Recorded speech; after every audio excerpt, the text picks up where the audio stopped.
اما بعد،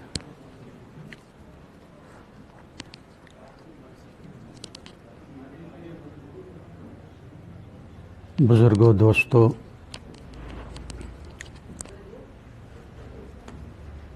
اور عزیز جوانوں،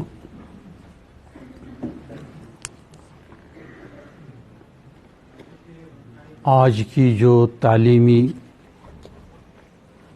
سسٹم ہے، تعلیمی پالیسی ہے،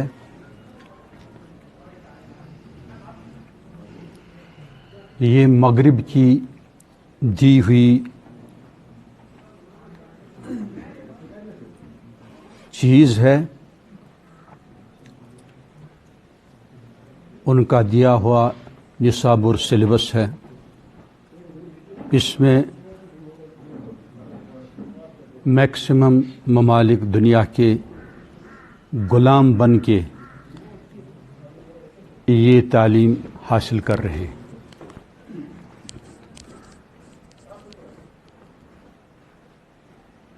آپ بھی اگر غور کریں، کوئی بھی دانا بینا اگر غور کرے تو سکولوں، کالجوں، یونیورسٹیز سے جو فارغ ہوتے ہیں طلباء اور طالبات،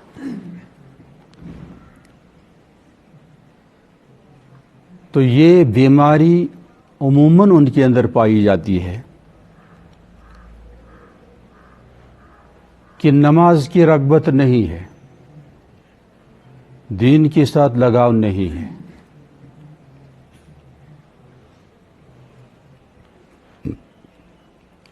فکر آخرت نہیں ہے۔ لگ بھگ 99% دوران تعلیم بھی وہ نماز چھوڑ دیتے ہیں، روزے چھوڑ دیتے ہیں،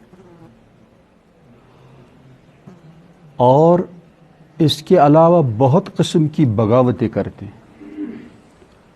بچنے والے بہت کم ہیں۔ اس سے کیا نتیجہ اخذ کیا جا سکتا ہے کہ ہم اپنی اولاد کو جہنم کی طرف دھکیل دیتے ہیں۔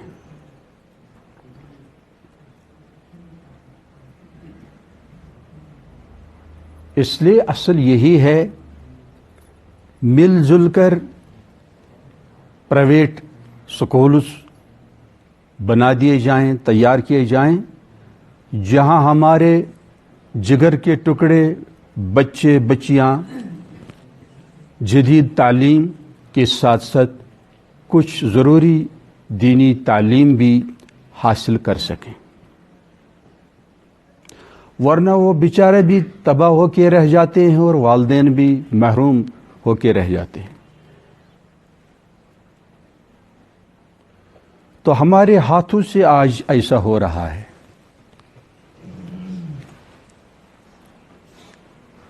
اور جب تک کوئی محکم انتظام کیا جا سکے تب تک چھوٹے بڑے تمام اپنی اولاد کو دین کے ساتھ جوڑنے کی کوشش کرنی چاہیے۔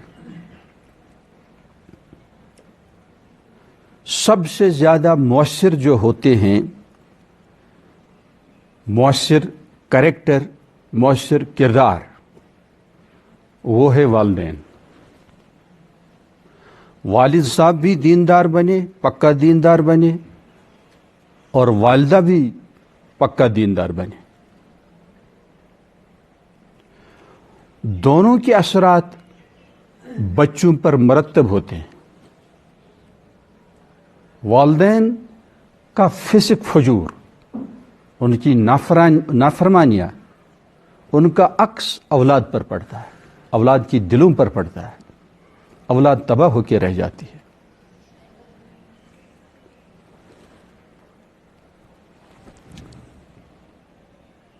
میرا ایک دوست ڈاکٹر ہے، رب العزت والجلال نے بہت تبدیلی اس میں لائی،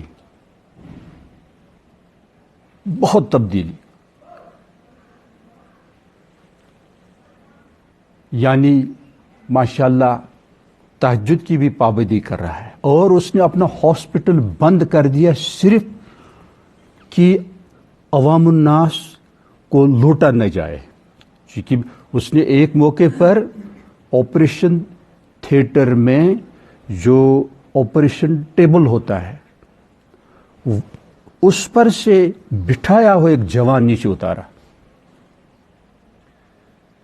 اور ڈاکٹر سے کہا آپ اس کی زندگی تباہ کرنا چاہتے ہیں، اس کو آپریشن کی ضرورت ہے، یہ تو تباہ ہو کے رہے گا. بہت سینسیٹیو. بالآخر وہ یہ کرنے پر مجبور ہو گیا، اس نے ہاسپٹل ہی بھیج دیا. اب دیکھ لیجئے بے دین جب ڈاکٹر بن جاتے تو قصائی بن جاتے، دیندار ڈاکٹر ہم سے اچھا، مجھ سے اچھا. تو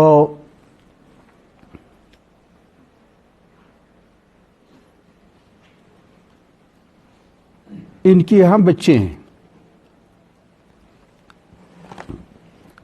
ایک بچی بھی ہے.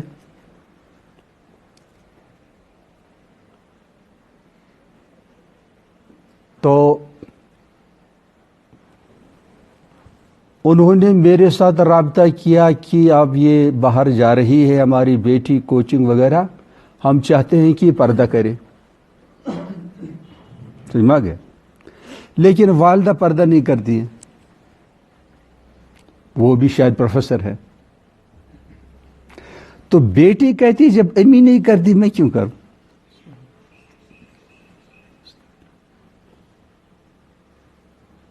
اثرات.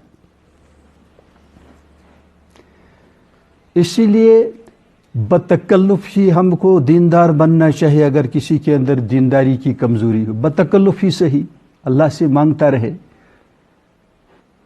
بزور دینداری، دینی امور، دینی عادات اپنے اندر لائے. آہستہ آہستہ اس کے اندر واقعی وہ دینداری آ جائے گی. دل لگنا ضروری نہیں ہے، دل کو لگانا ضروری ہے. کچھ سنا گیا؟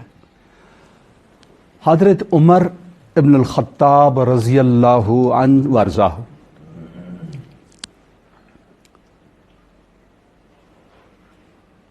ان کا عجیب و غریب واقعہ میں نے پرانی کتابوں میں ڈھونڈ کے نکالا. میں مطالعہ کر رہا تو نظر سے گزرا. تو حضرت انس بن مالک رضی اللہ تعالی عنہ جو نبی رحمت صلی اللہ علیہ وسلم کے خاص خادم تھے، تو وہ حضرت عمر کے ساتھ تھے.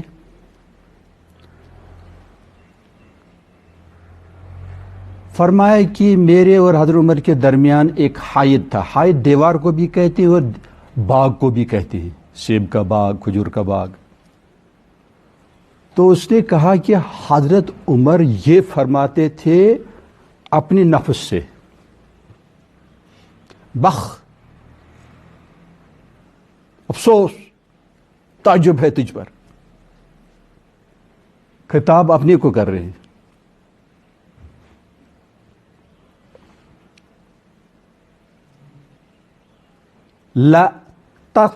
لَتَتَّقِيَنَّ اللہ سبحانہ وتعالی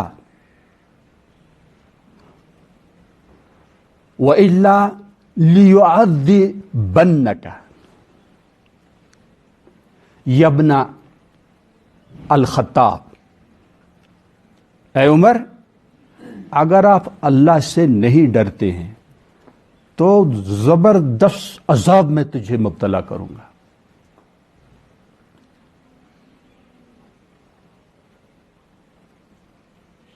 یعنی مبشر بالجنہ ہونے کے باوجود حضرت عمر اپنی نفس سے خطاب کرتے ہیں.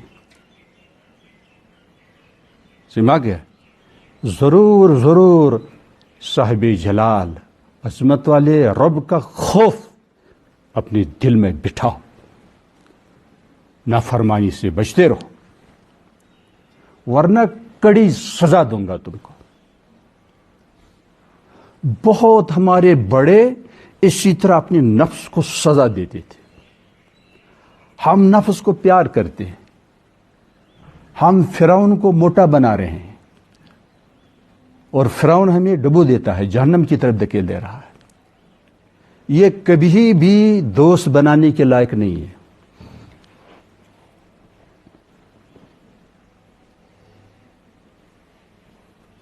کچھ سمجھا گا؟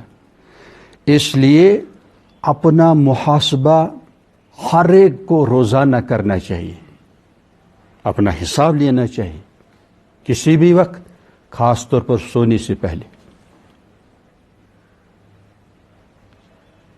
کیا کیا نالائکیاں کی، کیا کیا اچھے کام کیے، اچھے کاموں پر الحمدللہ اللہ کا شکر ہے، اور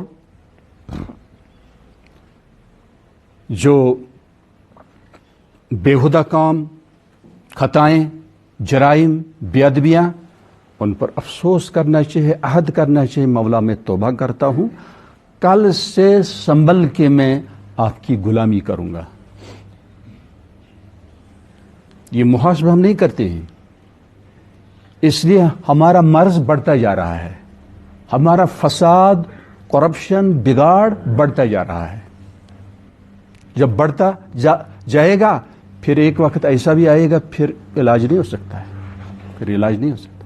جیسے ظاہر نہیں ہو سکتا ایسی باطن بھی نہیں ہو سکتا.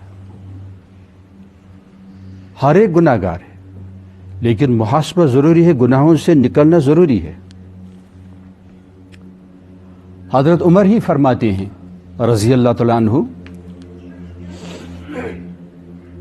حاسبوا انفسکم قبل ان تحاسبوا،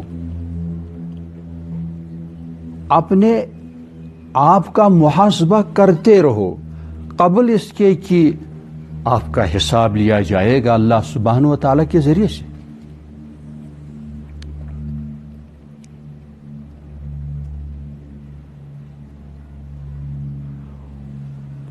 وَتَزَيَّنُوا لِلْعَرْضِ الْأَكْبَرِ، اور خوب سجاؤ بناؤ اپنے کمزور اعمال کو. بہت بڑی پیشی کے لیے جب آپ کو فرشتے جبرن اللہ کے حضور کھڑا کر دیں گے،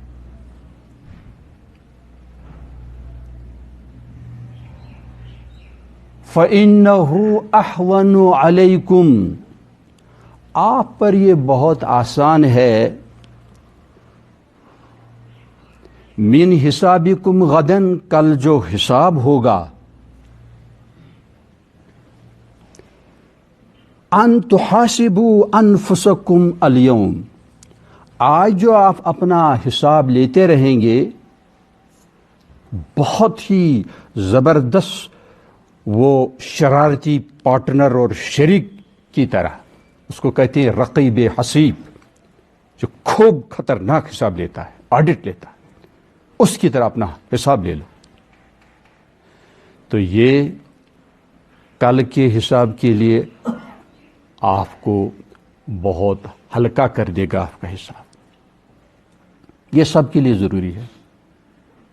گزشتہ اعمال کی طرف دیکھنا ہے، میں کیا تھا، میں نے کیا کیا کیا ہے، اس کی تلافی ہم سب کو کرنی ہے، مجھ کو بھی کرنی ہے، آپ کو بھی کرنی ہے. جو 100% ٹھیک اپنا محاسبہ کرے گا اور ما فات، جو فوت ہو گیا، نمازوں سے، روزوں سے، زکوٰۃ سے کفارہ دے دیے، فدیہ دے دیے، مزید نفلی خیرات دے دیا، اہل حقوق کے لیے خیرات کرتا رہا، رقمیں بانٹتا رہا، نقد جنس تقسیم کرتا رہا، بہت ممکن ہے کہ یہ اللہ کے فضل سے بلا حساب کتاب جنت میں داخل ہوگا. چونکہ 70,000 اس امت کے بلا حساب کتاب کی جنت میں داخل ہوں، امتی.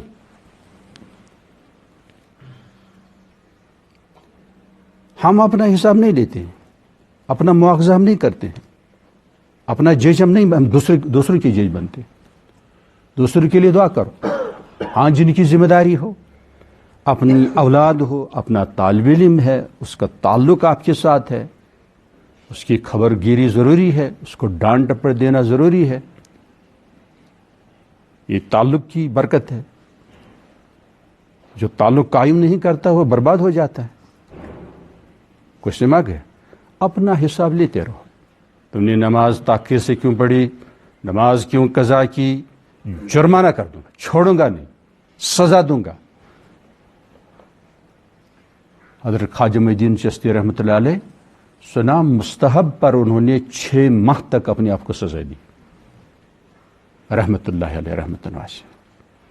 ہم غافل ہیں, سب غافل ہیں.